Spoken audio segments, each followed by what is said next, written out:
Right, good morning, everybody. I think we'll kick off, and other people will probably join as we carry on. But my name's Craig Langman. I'm the Chief Technology Officer here at Accutech. I'm also joined by Mike Markey, who's a Microsoft specialist in the modern workplace, and we'll be talking about Microsoft Copilot for 365. So, so just go through sort of an agenda. Obviously, it's Copilot for Microsoft 365, so we'll do a brief introduction, um, tell you what Microsoft 365 Copilot is and how that you can address challenges that you probably might face within your organization.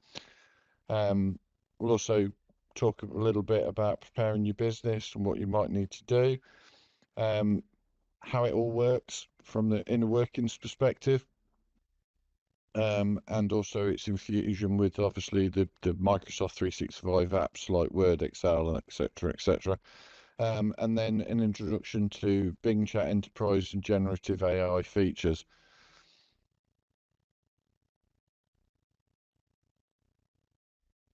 So on that note, I'm going to hand over to my colleague Mike, if you wouldn't mind taking over from there. Cheers, Craig. So nice to meet you all on the session today. Firstly, I just want to point everybody towards the site that you're seeing on screen just here. You can access it by aka.ms/WTI. That'll actually take you to the Microsoft Work Trend Index. And with that, it's known as a report that Microsoft release on their technologies, either quarterly or by the half year.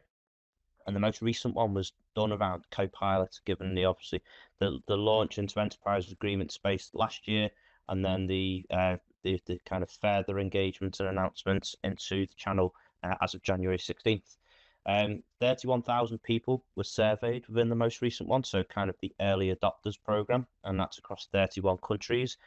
And it's going to give you some statistics, kind of such as, where time is being saved within particular actions, and also the general feeling within Copilot itself. So I don't know, if someone was to offer me free food or tell me there's lunch on kind of show and available, you'll probably see me in attendance. Whereas where people have been asked if they choose the free lunch over Copilot, for example, a lot more people are actually picking Copilot over the free lunch, which, yeah, I'm kind of 50-50 about. Now, I want to transform us to either the first thing on a Monday morning or the last thing before we're due to go on annual leave. We're trying to either close things down or get ready for the week ahead.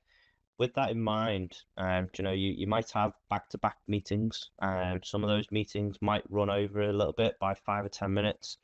And after those meetings itself, you might only have, say, up to half an hour, 15 minutes worth of kind of going through your inbox, making sure your actions are kind of out and ready for the next meeting, preparation for that next meeting, and just kind of seeing who's coming to you on Teams and things. Now, that's known as a term called digital debt. And with that, 64% of people actually struggling to kind of find the time to get the work done day to day. And with that in mind, 62% are spending too much time searching for information during that workday. And leaders are actually saying they're seeing somewhat of a lack of innovation or breakthrough within an organization, which is a bit of a concern. Now, those that are using Copilot are seeing 70% more productivity versus without it. 68% are saying that the quality of work is being improved, and that 77% are in that kind of bucket of they take Copilot over a free lunch, which again, I'd be very, very 50-50 about. It depends what's on offer. But, it shows the value there if people are actually willing to not eat in terms of take the Copilot itself. Now, where kind of the technology is currently, so if we look at kind of main technology stacks throughout the year, so the mobile phone, for example, when it launched all those years ago, that actually took 16 years to reach 100 million users. Within the internet, obviously we saw a better advancement, 7 years. Facebook was 4.5 years. ChatGPT only took 2 months to reach 100 million users. Now, kind of a couple of things on that one. The accessibility within technology. Everyone's got a smartphone these days, or the majority of people have, or a tablet or a laptop, a smart device, if you'd like. And just how more tech savvy people are over these days, or just the interest that's actually there. what is it? Kind of hearing some good things around on the grapevine. I'll go and have a little look at it. But with that, Microsoft last year at Envision in the October time, it actually said that the period of time of what we'd experienced, so give a kind of a year, 10 years worth of work or business kind of innovation, we're probably likely to see that in the computer space and in AI over the period of around 8 months going forwards, which is absolutely astonishing, given the acceleration of what's out there. Now, with regards to kind of the age of co-pilots, this has now arrived. You know, the buzzword last year was pretty much AI and then into co-pilot itself. And with that, the co-pilots as a kind of suite, there's around 20 different versions of Copilot currently. Some of the main ones that you're seeing on the screen right now. And the one that we're discussing today is Microsoft 365 Copilot, so the one at kind of the top center screen. We will touch on slightly Copilot for the web, but there's other Copilots that you can interact with. Whether you're on Windows 11, you'll receive the Windows Copilot that you see in your taskbar. And then the couple along the bottom, GitHub being kind of a playground for developers. Security Copilot is one of the most recent ones that have been kind of launched. And then for data and analytics, kind of your sales and customer support and the creation of apps across the Dynamics Fabric and Copilot and Power Platform. Sorry. Now, with that in mind, just want to introduce kind of a little video just to show you Microsoft 365 Copilot for its start. Well, straight to the top, never going down, don't wait for the drop. Six steals, me model, brand new plans for the auto. Oh, foot to the ground, old throttle, big energy for the night, auto. Y'all taught us, never this quiet, like this time Joe Black. Ball full of songs, all of them almost something like a minefield guy. Boom. Get it, tickets running out quick. Bet it, never get it out big. Said it, never had to shout it. They said I couldn't never do it, okay, how's this? Fit a week worth of work in a minute. Machine well oiled, you know how I stay efficient. To do these Britain, I do this, different. Hold up, wait a minute, I ain't finished. Blows the same now. Paved the way to snakes and fakes and chased out back to back. I changed the pace now, had to stack the cash until the bank's out.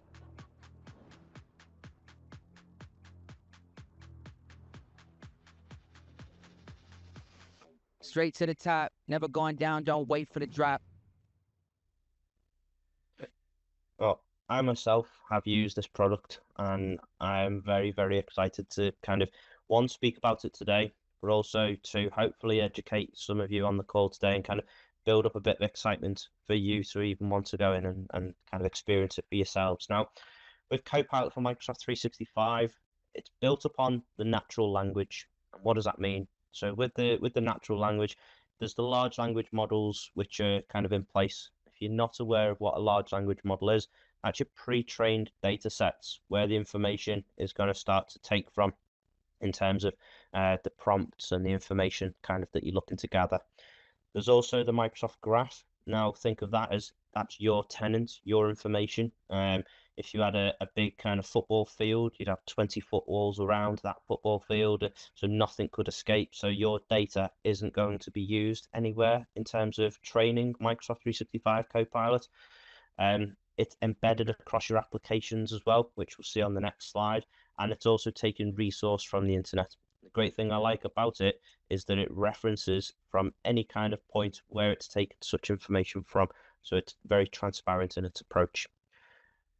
Now, the embedded applications we know and love and kind of use day to day. So the Word, Excel, PowerPoint, Outlook, Teams, and the one on the very right-hand side, which some of you may not be that familiar with. This is Microsoft Loop. Microsoft Loop is a very collaborative tool, which means that you don't necessarily have to open up other applications to kind of complete actions or be collaborative within that application itself. If you've not looked at it, I definitely recommend it because it's very embedded within Teams, so I can update an agenda live, for example, without needing to resend that invite because I've edited something within a meeting. So it kind of stops the unnecessary emails coming into an inbox where you've just got to accept or decline just because someone's added another point, for example. Now, there's three real main pillars that Copilot for Microsoft 365 is built upon. The first one is Security Foundation. The second one is AI at Work. The third one is that culture shift being a new technology. The first one we'll dive into, obviously 1, 2, 3, is that security foundation. So with that, it's kind of built on a comprehensive approach from Microsoft itself. Security is key to getting it right. So making sure that you are secure as a user, your organization is secure, but also your data remains compliant as well within kind of its residency and where it's sat across the globe. The privacy, it's going to respect those kind of current privacies that are in place. And there's also a set of 6 principles that are built upon a responsible AI. I just mentioned about the transparent version, giving you kind of the reference points as to how it's made or where it's gathered some information from. Give some of the kind of industry examples, if you like. So within Milton Keynes, they've got kind of a food delivery service, which is run by robots. Starlink, I think it might be called, or I can't remember, but if you look for them, they're kind of little white trucks with about 6 wheels. That's built upon AI. If they were suddenly to kind of start crashing into things or veer off track and not follow its chosen route, that's no longer a reliable or a safe AI. You can kind of take that into the farming industry as well, where tractors are kind of harvesting fields along a specific route. If that suddenly went through the hedge and it's currently in a different field, again, no longer responsible or safe or reliable. And kind of the inclusiveness, so it's taken away kind of any bias to make a decision as well. And so if someone was kind of going through for an acceptance of a loan, or there was an agreement to be made, it takes away the human bias, and it's looking at just the facts across it. So definitely worth taking a look at.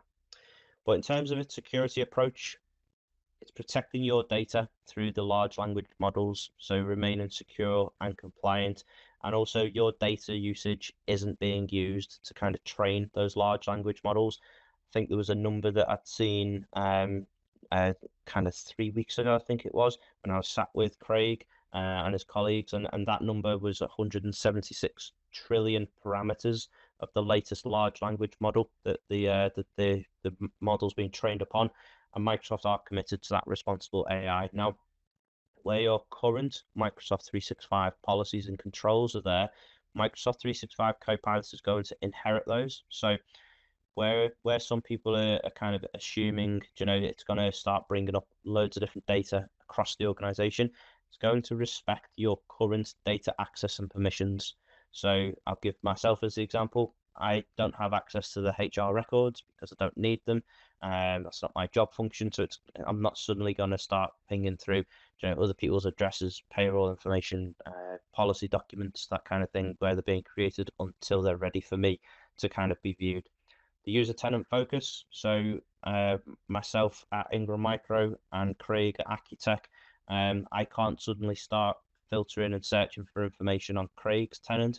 Likewise, Craig can't start filtering and searching for information on my tenant. So it is laser focused on just your tenant within that Microsoft Graph. The customer data protection, as we've kind of just made a nod to in the previous slide, just around that kind of labeling and making sure that your information stays kind of in your lane, and the data processing and residency. Majority of us are probably based in the UK. I know for myself I am. So my data will remain within the UK or as per GDPR rulings if based within the EU. Now, data is key, and Microsoft have been banging that drum around kind of knowing the data and understanding the risks. I want to invite yourself, Craig, just to kind of talk through what it actually means for end users with regards to data, if that's okay. Yeah, thanks for that, Mike.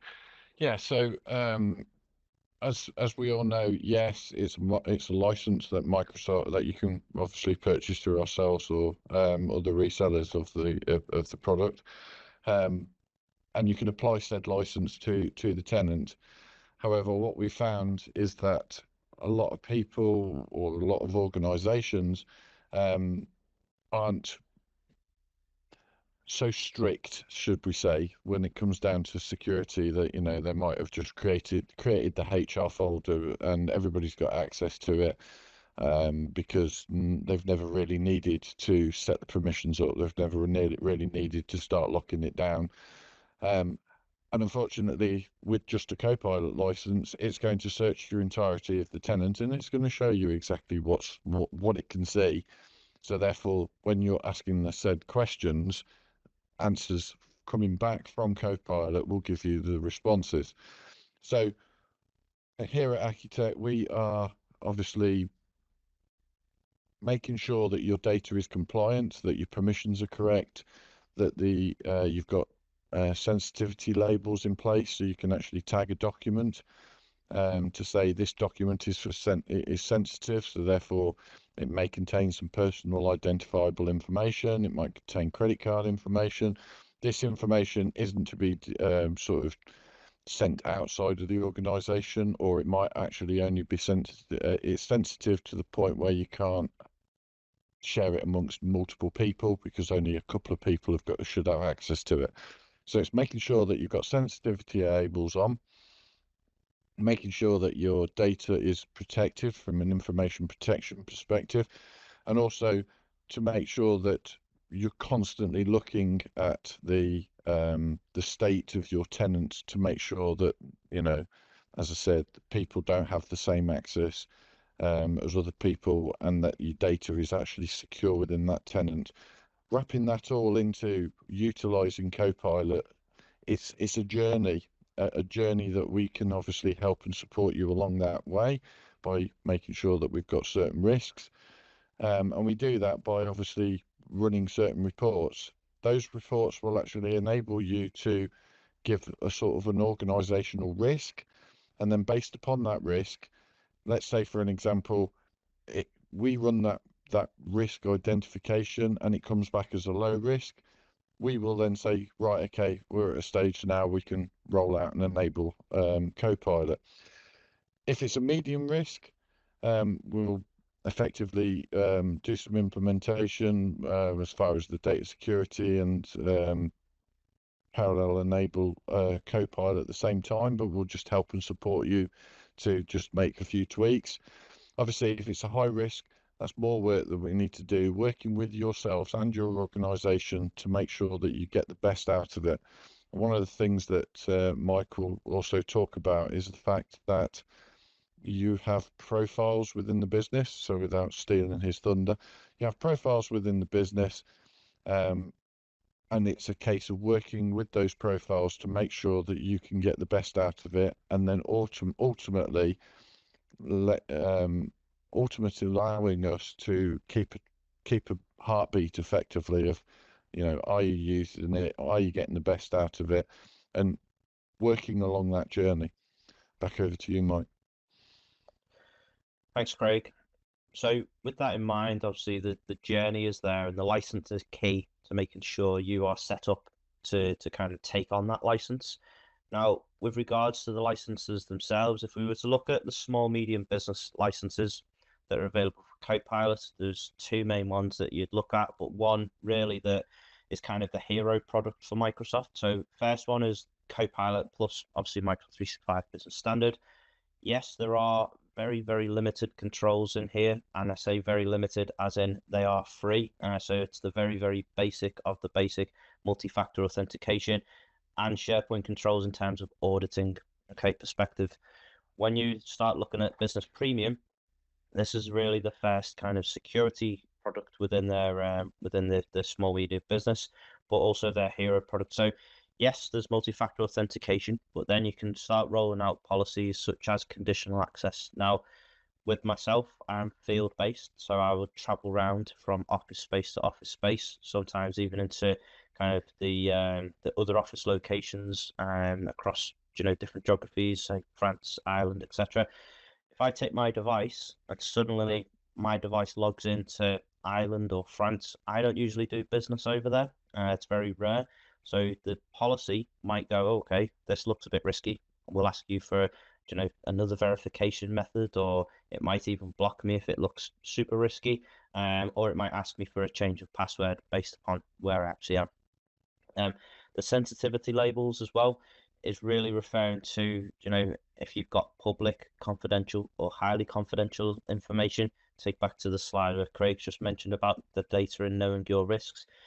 If you've not got a sensitivity label on those documents, they'd all be set to public, meaning anybody can read them.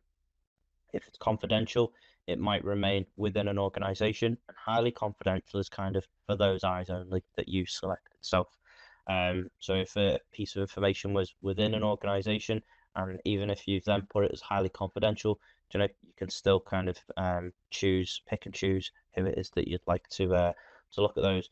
There are other controls in terms of security for the device, data loss prevention, kind of, for preventing leakage of information out of the organization.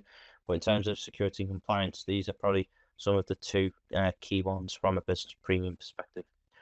Now, in the enterprise space, there's Office 365 E3, which again hold very, very basic and free controls from very similar to what we've just seen in the business standard. With Microsoft 365 E3 up the middle, similar to business premium, if I'm honest, with some endpoint management capabilities built into there. But then the E5 SKU on the very right-hand side, or E5 product, this is where kind of, the magic really starts to happen. So it's going to look at your document and it'll apply an automatic label based on the information that's sat within that document. So if you've got credit card information, personally identifiable information in there, date of birth, national insurance number, local specific to you. So if you're in America, it'd be social security number.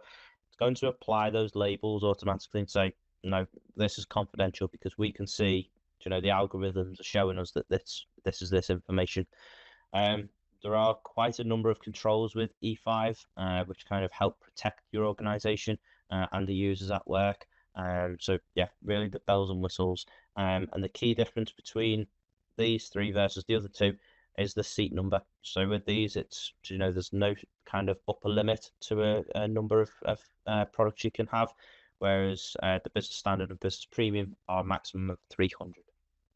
Now, if we do take a look at the second play or pillar, it's really AI at work. So I know we've been using AI within our organization. Craig, I know you've been using AI a little bit within your organization. How have you been finding the use of AI currently? It's very useful. So for me, obviously, I get upwards somewhere in the region of about 300 emails a day, especially when I'm CC'd into an email thread between lots and lots of people. Sometimes it takes quite a while to actually go through all that information. So having the beauty of being able to summarize the whole entirety of that email thread and then pick up on the points that what are relevant to me. Do I need to action anything? Is there anything that's been sort of given to me for me to do? But also from a Teams meeting perspective, there's two elements. One, I can do a complete recap of a Teams meeting where I can look at what actions were discussed, what the highlights of that meeting were. But also, I don't actually have to be at a meeting. So one of the things that happens is lots and lots of people that want to grab lots and lots of my time, and then all of a sudden, an incident will happen within the business where they'll need me to go and update a server or change a particular type of process that we're doing. So I generally, unfortunately, I can miss internal meetings, but with Copilot, I can actually go back to that meeting and I can ask Copilot to say, okay, take me to the points of the meeting where my name got mentioned. From that, I could then say what actions were from that meeting. And then I could actually create a document using AI that's based upon sort of those actions. So say an action would be to create a policy that was to, I don't know, run a report to see how many documents were shared with external people within SharePoint. And I could actually write a document within Word, showcasing all that. So it really does help reduce that mundaneness and actually allows me to actually carry on doing what I'm good at, which is, looking at technology and trying to implement it so that people get the best out of it. That's my passion. That's what I get out of bed for in the morning. And Copilot really, really does allow me to do that. And I can't stress enough, it will allow you to do the same. Back over to you, Mike. No, cheers, Craig. It's we've definitely seen an uplift of kind of the improvement of work throughout the organization with Copilot. And within an organization, there's many kind of different personas or roles that you might come into play with or into contact with. So kind of the three key ones that I know get highlighted on this session, but there's HR, marketing, sales. Everyone within kind of their own role would probably use AI slightly different because you've got different focuses. Now, where it's concerned is kind of the different functions that are in there. So with HR, you might be, more diving into Word because you're drafting more policies and job descriptions and things. Within marketing, there's probably a lot of generative process within here, given the imagery and kind of PowerPoint presentations kind of thing that might be created. Sales, I know I look at a lot of data where it comes to Excel or Power BI, so I can actually create presentations or proposals based off of information that are seen within other decks or within that Excel document itself. I can analyze that data.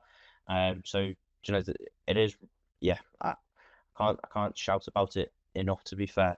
Now, where a workflow is concerned, within a meeting, if you are late to that meeting, like you've just mentioned, Craig, sometimes you've got other things that you might have to kind of take precedence over immediately. You can quickly catch up on the meeting or summarize where it's come from.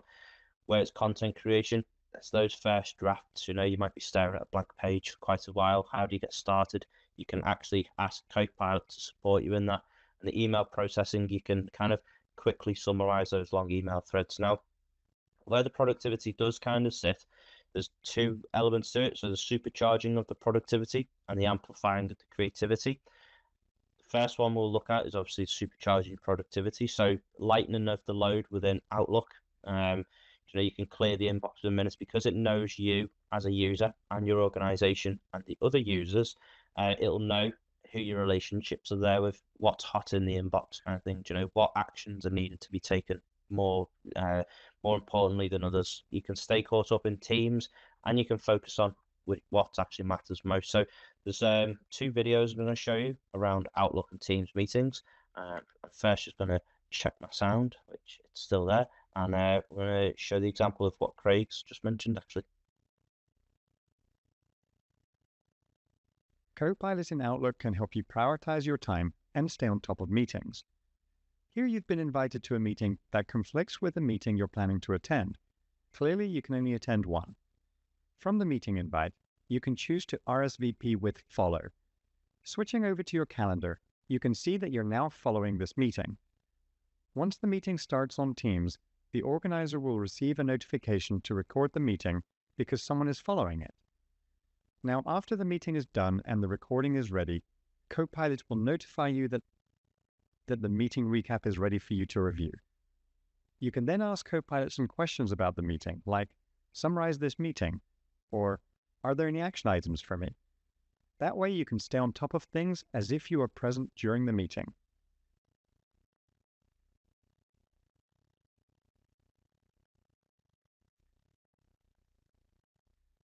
Imagine you have an appointment that conflicts with your weekly business review. What if you could do both? With Copilot, you can opt to follow a meeting. After the meeting ends, Copilot will summarize what you missed. You'll get a notification in Teams when the recap is ready. This recap will highlight content that was shared, summarize notes, and any action items for you or others whose names were mentioned. You see that one of your customers was discussed, and you want to learn more.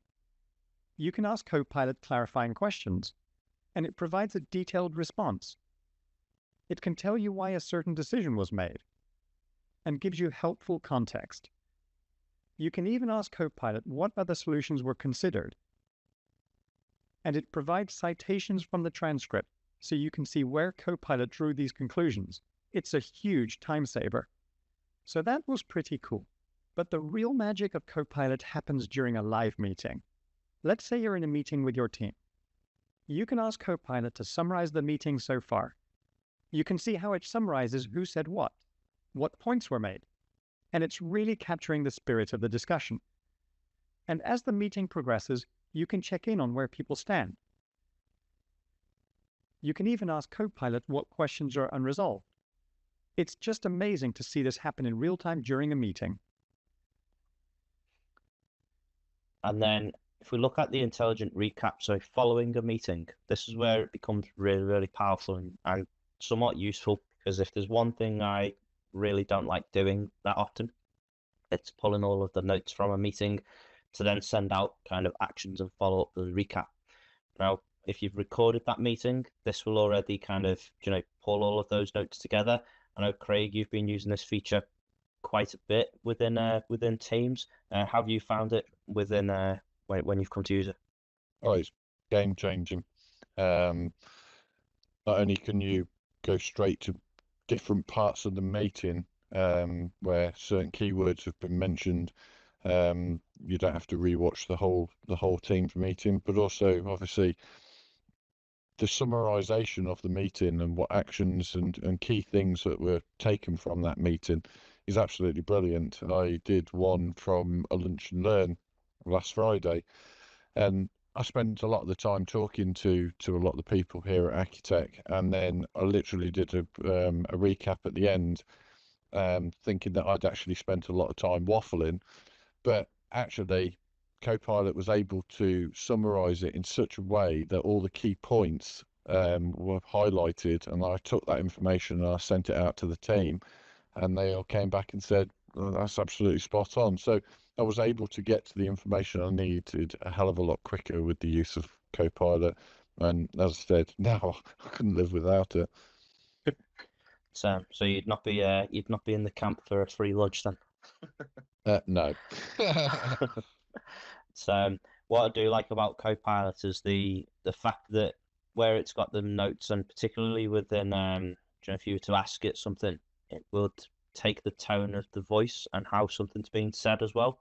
So I know I was in a meeting the other day where somebody had made a joke around something, and it actually, without the person saying I am saying a joke or I'm making a joke, the summary was Peter jokingly said X, which I thought was pretty cool. So it actually takes that tone, another step further. But if we're looking at amplifying that creativity, obviously there's a number of apps that we can use to do that, particularly Word, PowerPoint, Excel, if you're looking at data visuals, and even Whiteboard for kind of those collaborative kind of ideas on a specific topic. Got a couple of videos to show how Copilot might influence or support, within that first draft. So first one is within PowerPoint. Copilot can also help you ensure everything you create is customized to your organization. Let's say you need to edit a slide for this presentation. Copilot can now pull in images from your brand or corporate image library.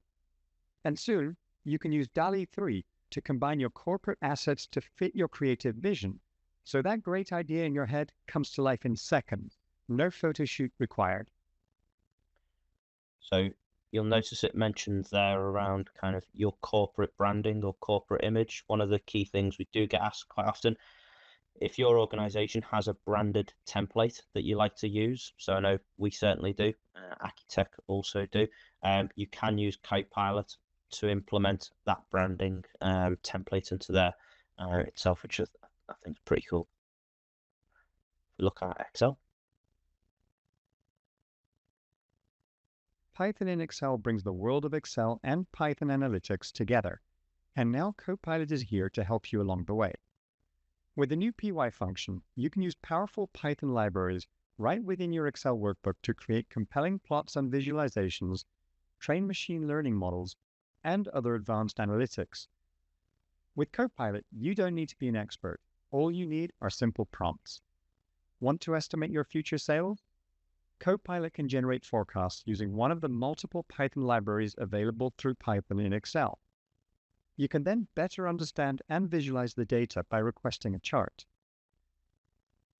With Copilot, you can create Python visualizations, like multiplots, to see how variables relate to each other, or use powerful data cleansing techniques such as regex to apply consistent formatting to your data, or apply machine learning models. Copilot brings the rich capabilities of Python in Excel to your fingertips. And on Excel, I know that there is usually a super user. Would you agree, Craig? Someone who knows the formulas inside and out on Excel. Yes. With this, it is in preview still, so there's still new features being added to it. But where Excel is concerned, I, for one, you know, I'm not that power user. I don't claim to be. I never will. But it will help me create the formulas, then kind of create the data and analyze what I'm actually needing to go and find within a document. And then lastly, within Word.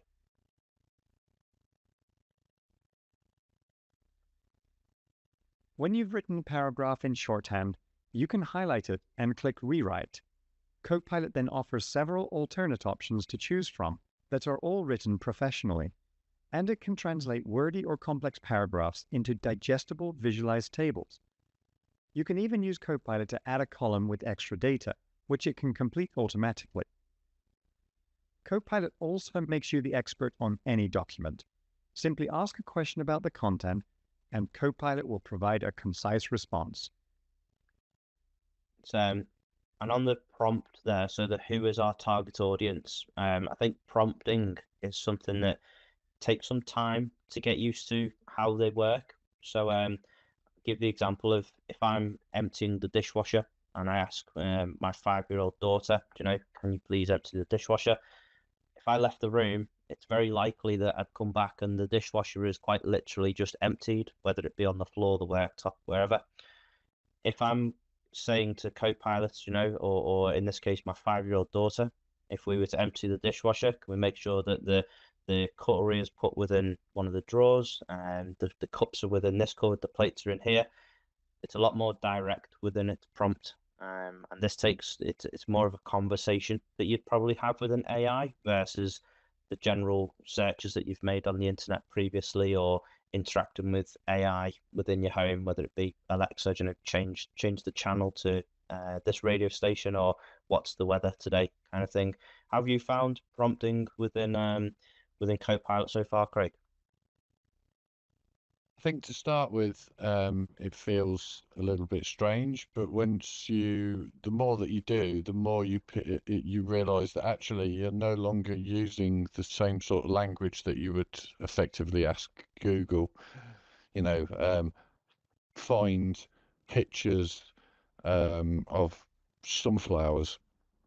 You could actually just quite easily say, well, find me the pictures of sunflowers that are from 2003 to 2005, and it will naturally use your natural way of you asking a question to actually enable you to see what you need to get the best responses from it. So I actually find that once you get into the swing of it, the more it doesn't feel like alien, that you're typing things in the way that you would normally speak. It just comes naturally over time. And then for referencing information, obviously it takes some time for it to get to these kind of videos of what we're saying, because or what we're seeing today, because it's needing to reference you as the user or your information across the organization. Have you found it with regards to its indexing? Yes. So obviously, as soon as you apply the license to the tenant, it kicks off what they call the semantic index, which, as you've quite rightly said, looks at you as an individual user, but also as the tenant itself. You as a user, it can pull up quite quickly within, I would say, 48 hours to a week. It's picking up your data and the things that you've saved or created. Semantic index can take a little bit longer. So the idea is that you put the license in place and you leave it. You continue to obviously use it, and the more as time goes on, the more and more that's being catalogued within the tenant, more and more becomes available to search, and more is there at the fingertips to enable you to get what you're wanting out of the queries that you're asking it. So yeah, I would agree. So and that's kind of falls out of the question, why is there no kind of 30-day trials that we're seeing from Microsoft? And it is really that indexing piece. Some of you may trial for a month if it was available, but you'd not get the entire experience until that kind of after that month is finished, because it wouldn't have referenced everything within your organization. Now, moving out of the apps themselves and into the workplace, because we're introducing a new technology, there is that culture shift that's needed as well. So it the new software kind of involves a new kind of way of working, and also the way that we actually do things within an organization.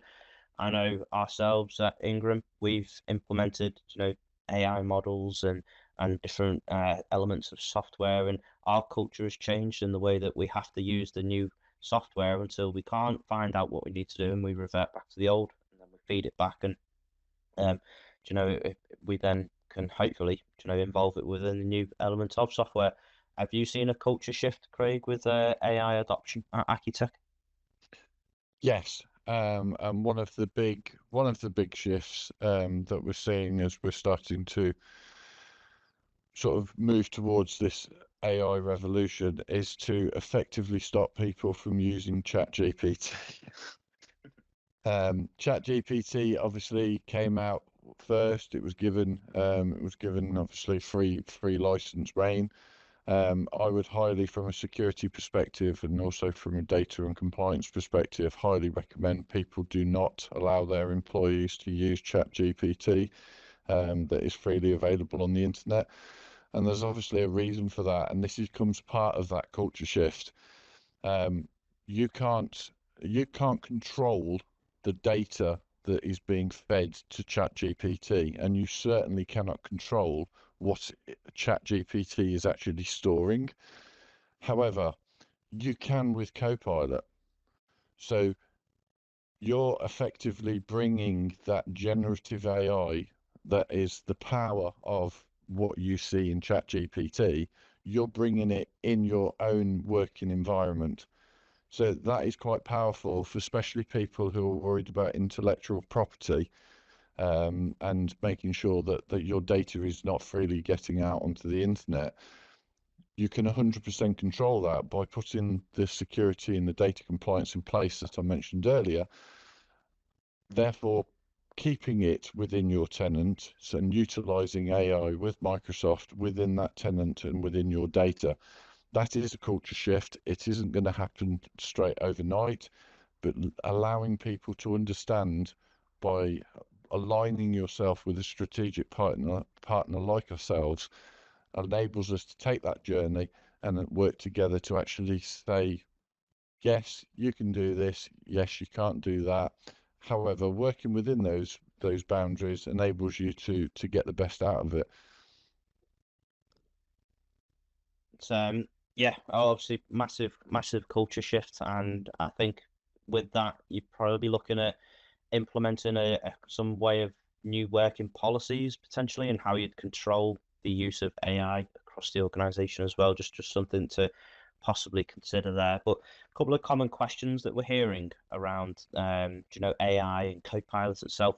So who is the first that we'd give Copilot licenses to? So with that in mind, there's somewhat of a pilot program that you'd probably want to implement within an organization. The ones and twos within an organization doesn't really work to the full degree that you'd want, because sometimes they're kind of self-consumed within what they're doing on Copilot. It could be seen a little bit as a toy, to have a little play around with. But if you've got the 4 or 5, it is then kind of, people are bouncing off each other and sharing best practice and how they're actually getting to a certain result. To get employees up and running quickly, there is a couple of resources that we'll take you through shortly in kind of adoption and things.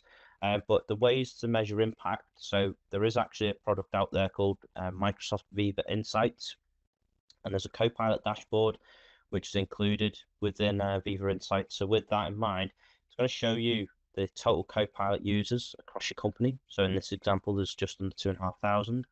But then across the last 28 days, how it's transforming the work within your company. So across the most used applications, or some of the most kind of average numbers. So 11.6 people have written, or 11.6 documents, have been written over the last 28 days.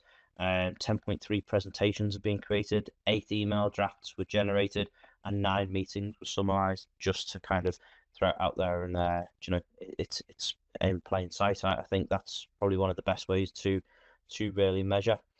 Now, in the way of getting started, there is kind of the prerequisite licenses that you should really be on, and we've kind of touched on those today. So the Business Standard, Business Premium, E3, E5 as both Office or Microsoft, but really I'd suggest those with the security in play.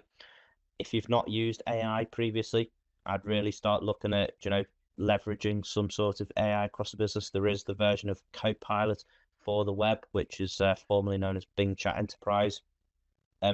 Reach out to Craig and the team at Accutech, understand those file permissions and loss prevention policies, and then implement that AI strategy and also the adoption strategy. You're only going to kind of accelerate in something if you're really starting to kind of get your feet on the pedals and start pedaling all in that same direction. Now, with the Copilot feature comparison, so this is the free version that you'll see on the Edge browser versus the paid for version, and that figure you see at the top there is the MSRP for a year. It's only available as a kind of that annual term. Now the great thing about it, yes, it might be $296.40 up front. However, if you've got kind of licenses which are in place to renew, say October, November, or even next month, you can pro rata that cost to fall in line with that that existing license there. So instead of 12 months up front, you might only pay, I don't know, 3 if that was your license existing for renewal. The commercial data protection, that third line there, is where I really want to draw the kind of focus on this one. So Craig made the point of ChatGPT not keeping that information kind of private and within your own organization. We have seen a horror story already where somebody over in the US had asked ChatGPT to analyze their sales data, because that's real world knowledge that they've put into it from their own company. So with that, it's taken that data and it's now made it public knowledge for everybody else who's because it's training up on that information put within ChatGPT. But yeah, the enterprise grade data protection that you're getting with Copilot for Microsoft 365 is, it's above and beyond anything that you would see with other AI models. But then if you can't find what you're doing with Copilot for Microsoft 365, the customization options within Copilot Studio, which are included, you can make the AI what you need it to be. So if you can't get it from out the box, you can kind of create those customizations right next to it. But I'm going to hand over to Craig now, who's going to bring us into kind of next steps and open up the Q&A. So Craig, if you want to run through those. Okay, yeah. So obviously after this, I'm hoping that everybody is excited by the information that you've heard on this webinar today. I certainly was when it got announced. So straight away, obviously, I was calling up Ingram and saying, how do I get hold of this wonderful thing? So the same applies to the people on the call. Obviously, you can speak to our account managers.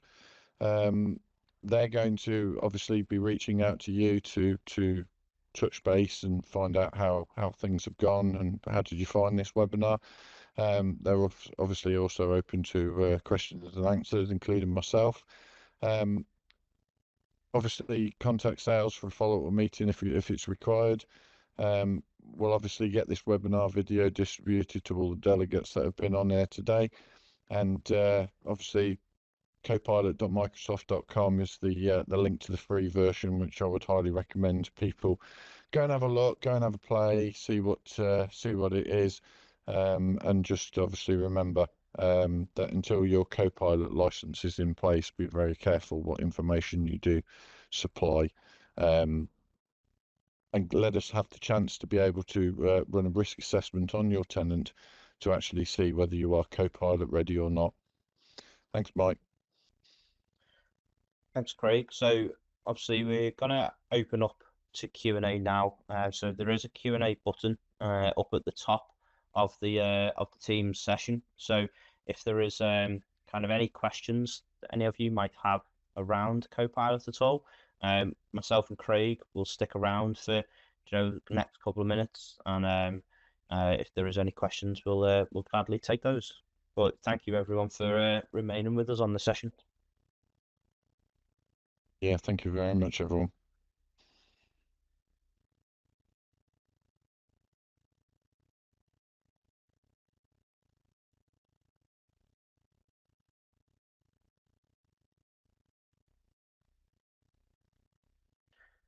So we just had one come in, Craig. Yeah. Will it work with Microsoft Office for Mac? Yes, it will. Yeah, Yeah. absolutely. Yeah, the same principles apply to the Mac that they do also for Office on a Windows machine. Obviously, the Office applications connect to the tenant through those applications. You have to be obviously using the latest version of Outlook.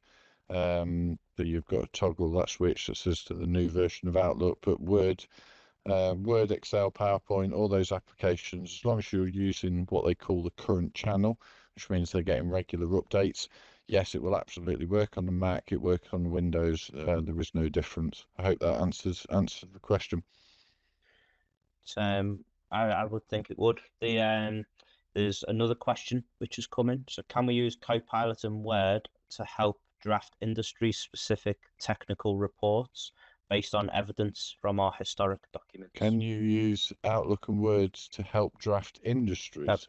So Copilot in Word to help draft industry-specific technical reports based on evidence from our historic documents.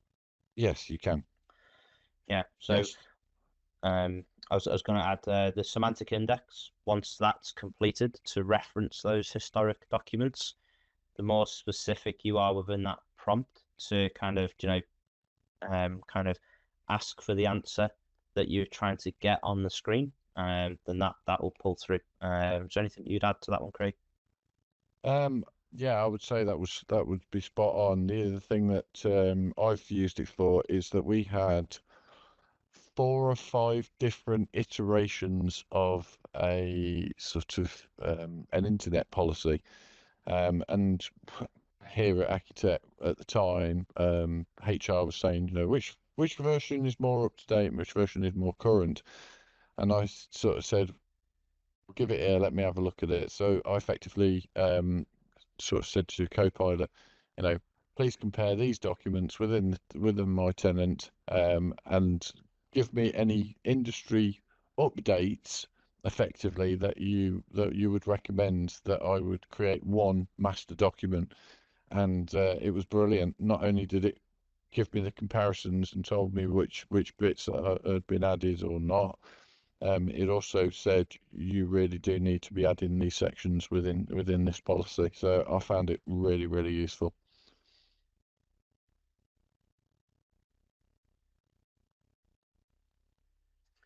Not any more questions at the moment, but if there are any more, obviously we can still answer those. But hopefully, Paul, I think the question came from. Hopefully that one has answered your question. So one for yourself, Craig. So how are you offering your services around Copilot assistance for end clients? Are there a set of services?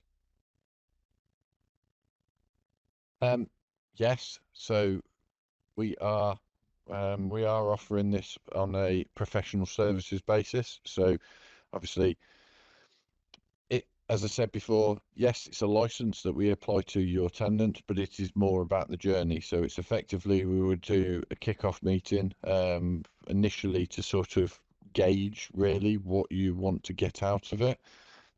Do you have a specific goal that you're trying to work towards? Are you looking at a specific need? Is it the fact that you've got admin people that are literally just typing emails all day or responding to emails all day? Is there a way that obviously introducing of Copilot will help save time, and we can actually start to look at that? But also the services from a professional perspective is to make sure that obviously through that security risk check that you're going to be safe and your data is going to be secure when we roll out this Copilot license, so that people aren't seeing the right data and the wrong information, the wrong data, that it's all sort of secure in that way. So yes, we are available. We would like to talk to as many people as we possibly can, to allow us to showcase what AI is all about and how it could improve. You know, at the end of the day, you don't have to be the greatest expert in Excel. You just talk to Copilot, and I would sort of say the way of finishing what I'm trying to get at is a lot of people see AI as being the Terminator, Skynet is taking over and all the rest of it. I see it slightly differently. I see Copilot as being another me that is available to do the things that is more administrative or analytical, or sort of replying to emails, that allows me to actually think, right, okay, what do I need to do? Well, I need to implement this technology to help and support the people within the business. So see it as a co-pilot rather than being an AI replacement, where, you know, Copilot's not there to effectively efficiently get people out of the business. Copilot's there to enhance the business, to get to a point where you can actually get on to do the things that actually make the difference, you know, whether it's making more money or more product, or generating more service calls with happier clients and all the rest of it. So see it as a help and support guide rather than being the AI is going to take over the world type, effectively. There's another one. Can Copilot be used to add our formatting to a basic document? So the answer to that one, is yes. Yes, it can. So you can obviously have templates, and from those templates you can say, can you write me a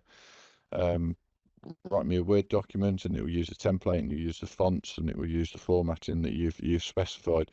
The other thing that you may have mentioned, so I do apologise, Mike, is that you can put all your default branding into PowerPoint.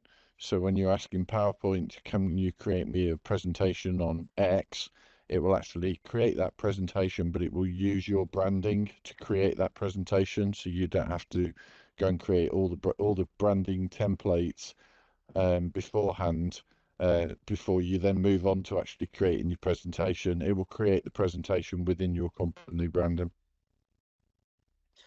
And then the last one, I think, to finish, which is really good one. So good session, thanks. So thank you, Mario. Will you be providing a link to the recording and a Copilot summary, Craig? Yes, we will. That's something that my colleague Craig Potts will ultimately will provide. And then obviously we've got people like John Marshall, Maddie Behi, and Chris Girdler, and Ryan. I forgot my people this morning. I'm tired. I do apologise. And Robert Morris. All those people will be reaching out to people and sort of touching base and making sure that you've got the recording, etc., etc. So yes, we will provide those afterwards. Brilliant. I think that's everything then, Craig. Perfect. Right, thanks all, and the team at Accu-Tech will be in touch soon. Perfect. Thank you so much, everybody, for your time. Thank you. Bye bye. Cheers. Bye.